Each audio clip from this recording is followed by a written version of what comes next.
Hi అండి. ఈరోజు మనం కర్ణాటక స్పెషల్ వాంగీబాత్ని సింపుల్గా ఎలా ప్రిపేర్ చేసుకోవాలో చూద్దాము. ఇది లంచ్ బాక్స్లో చేయడానికి కూడా చాలా ఈజీగా అయిపోతుంది. పిల్లలకైతే చాలా బాగా నచ్చేస్తుంది. లంచ్ బాక్స్ కూడా ఖాళీ చేసి వచ్చేస్తారు, అంత టేస్టీగా ఉంటుంది.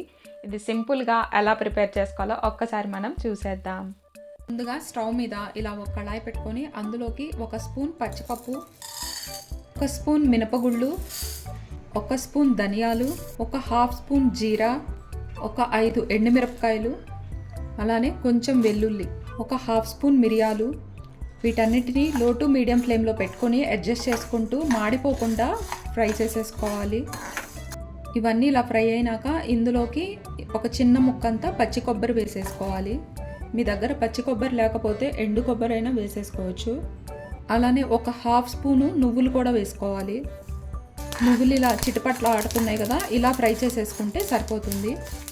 ఇవన్నీ చల్లారిపోయినాక ఇలా మిక్సీ జార్లోకి వేసుకొని మెత్తగా పౌడర్ అయ్యేలాగా మిక్సీ పట్టుకోవాలి. ఇంత మెత్తగా అయ్యేలాగా మిక్సీ పట్టుకుంటే సరిపోతుంది. ఇప్పుడు స్టవ్ మీద ఇలా కళాయి పెట్టుకొని 1/2 స్పూన్ ఆయిల్ వేసుకోవాలి. ఆయిల్ కొంచెం హీట్ అయినాక ఇందులోకి ఆవాలు, జీలకర్ర, మినపప్పు వేసుకొని ఇలా తాలింపు పెట్టేసుకోవాలి. తాలింపు అంతా కొంచెం ఇలాగ ఫ్రై అయినాక ఇందులోకి ఉల్లిపాయ ముక్కలు, పచ్చిమిరపకాయ ముక్కలు వేసేసుకోవాలి. ఎక్కువగా ఫ్రై చేయకండి, లైట్గా మనకి ఉల్లిపాయ మగ్గితే సరిపోతుంది. ఉల్లిపాయలు కొంచెం ఇలా సాఫ్ట్గా మగ్గిపోయినాక ఇప్పుడు ఇందులోకి కొంచెం కరివేపాకు, ఇలా కట్ చేసి పెట్టుకున్న ఒక టమాటాని యాడ్ చేసుకోవాలి. కొద్దిగా పసుపు, ఇలాగ కట్ చేసి పెట్టుకున్న వంకాయ ముక్కలను కూడా యాడ్ చేసుకోవాలి.